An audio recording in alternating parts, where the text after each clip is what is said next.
Hello everyone, myself Dr. Jyoti Mandala. Welcome you all to the video lectures on object-oriented programming through Java. We are in our lecture number 8. In this lecture, let us see about control statements in Java. So up to our last video, we learned about what is a Java variable and what type of data can be stored in the variable. As part of that, we learned about different data types in our Java. Okay, with that information, let us proceed further. What are all the different control statements that are supported in the Java programming language? So the first control statement, actually what is the use of these control statements is, normally the flow of execution will be in a sequential order, like one statement after the another statement. In a sequential fashion, the statements will be executed. But if you want to have an option of changing that sequence of execution, that can be done by using these statements, and those statements are called as control statement. That means we can control the flow of execution. Normally, control statements are categorized into three types: selection statements, iterative statements, and transfer statements. What is the selection statements is, this will help the user to select a block of statements to be executed or not to be executed depending upon a condition. Now coming to the iterative statement, this will help the user to execute a block of statements more than once. The difference between these two is, it will execute the block of statements only once, whereas it will execute the block of statements once or more than once also, depending upon the condition. Whereas coming to the transfer statements, these transfer statements will help us to move the control from one part to the another part. Okay, so let us learn all these three. In this lecture, we'll see completely about the selection statements. In the next lecture, we'll see about the iterative statements and the transfer statements. Okay, so let us proceed with the selection statements. Now, selection statements, as I already mentioned, the use of these selection statements is to enable us to execute a block of statements, or we can skip the execution of block of statements. So, how to choose that one? That will be totally depending upon the condition. We'll see about that. Now, selection statements are categorized mainly into two types: if statement and switch statement. And if is again categorized into four types. So let us learn one by one about if statement first.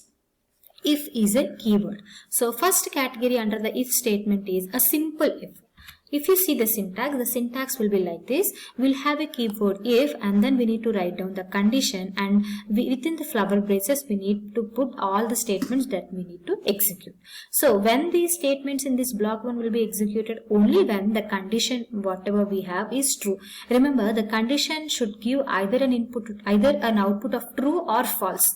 One of these should be the output of this condition. So if it is true, then this block will be executed. After executing this block, the next statements after this if statement will be executed.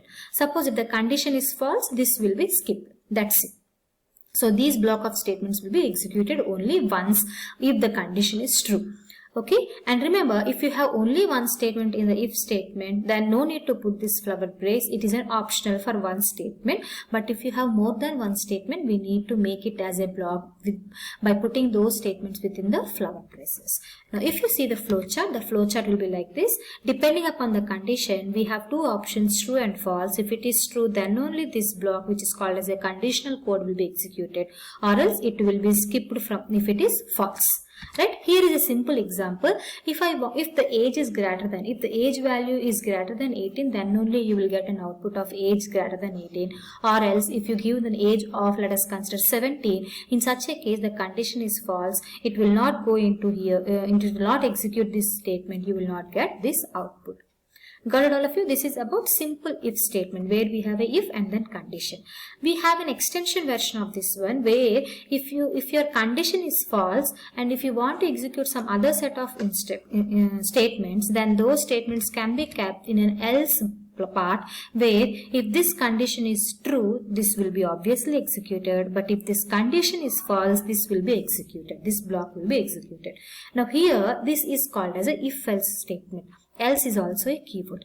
Observe here, block 1 statements or blocks 2 statements, one of these two blocks will be executed. There will not be any chance like both will be executed. Now if the condition is true, this will be executed, and after executing this one, it will come out of this loop and the statements next to this one, next to this will be executed. If this is false, the condition is false, this block will be executed. This which is called as a false block or a else block.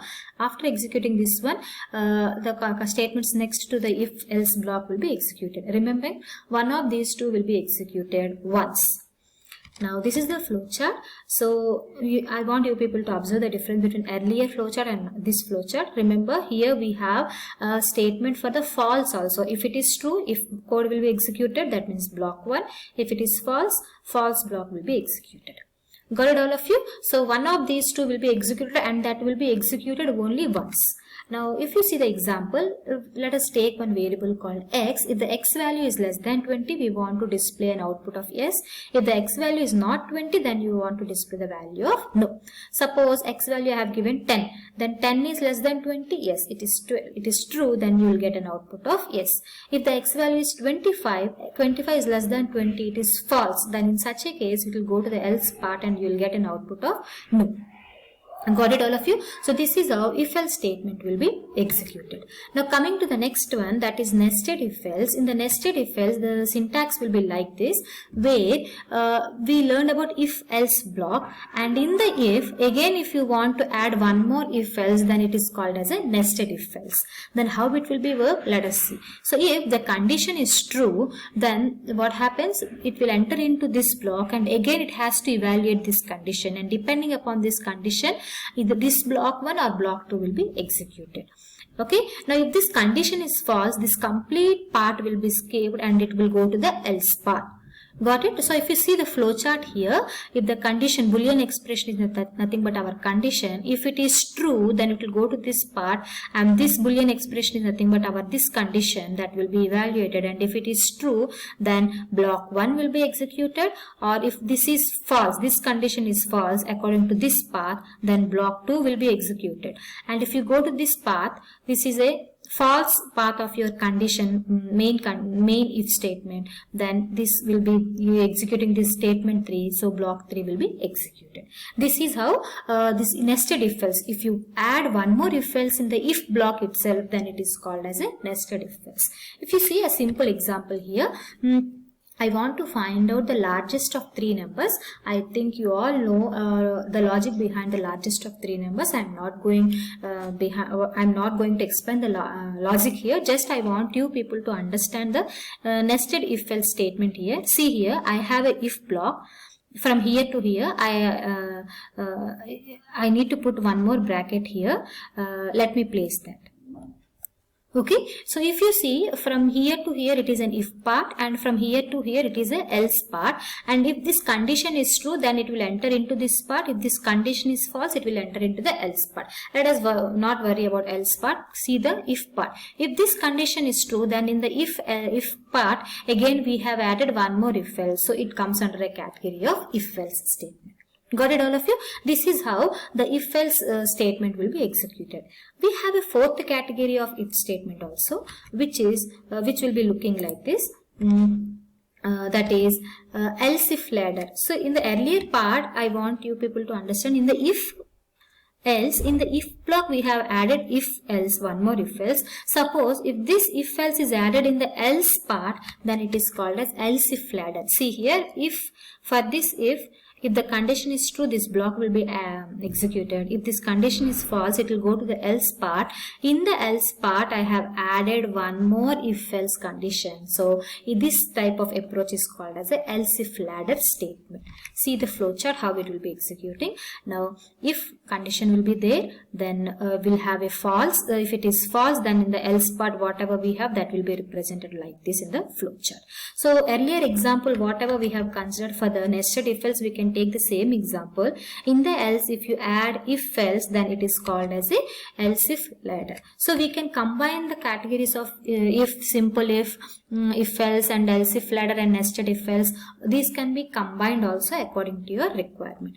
Now if you see here, if the number of else if combinations goes on increasing, it will be very clumsy. The code will be very clumsy for the developer. So what we can do is an exact replica of if else if ladder has been given as a switch statement. So this is a second category in the selection statement after if. Okay, so what is the use of this switch statement is it is an exact replica of else if ladder. So if you see, the syntax will be like this. We need to have an expression always. It start with a switch keyword. We need to have an expression. This expression will give you a value of integer value or a character value. Depending upon this value, any one of these cases can be executed, and if it is matching, then those statements will be executed. Now if you see here, we have a break statement. What is the use of this break statement is it is an optional. If you add this break statement after evaluating this case, it will come out of this end of this case. Okay, now if none of the value is matched, then we can have a default, which is also an optional. If you put a default, and this will be executed only when none of the value is matching with the expression value. The flowchart for this switch statement will be like this. First we need to evaluate the expression. Depending upon the expression, particular case will be executed. If none of the case is matching, with the expression value, then the default will be evaluated if you have added the default in your code. So let us see this example. I am asking the user to give a grade value. Suppose if the person is giving a grade A, then grade is matching A with the A, then it will reach here, then it will give an output of excellent. And after excellent, this statement, we have a break statement, so it will come out of this switch statement. Suppose the grade is given as a B. Then B is compared with A. It is not matching. It will go to the next case. Yes, B is matching with the B. Now if you observe here, there are no statements because the statements are optional according to a requirement, and there is no break also. Then what happens? It will go directly to the next case instead of coming out of that switch. So now what happens here, as we have some statements, you will get an output of well done, and we have a break statement, so it will come out of this one. Got it all of you? If the grade is F, A is not matching, B is not matching, C is not matching, D is not matching, F is matching. So it will give an output of fail, and we have a break after this one. It will come out of this. Suppose your grade is E. E is given. Then A is not matching, this is not matching, none of the case is matching. In that case, it will execute the default block, and you will get an output of invalid grade.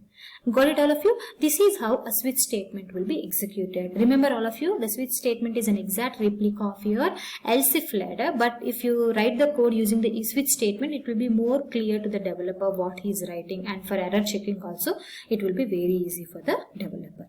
Okay, so with this we'll come to an end of this first part of our control statements, where we learned about 4 categories of if statement: simple if else, nested if else, and else if ladder. And else if ladder is replicated with a switch statement for the user benefit, for the developer benefit. Okay, so let us all meet in our next lecture, where in the next lecture we'll see different iterative statements and transfer statements. That comes under the part 2 of our control statements.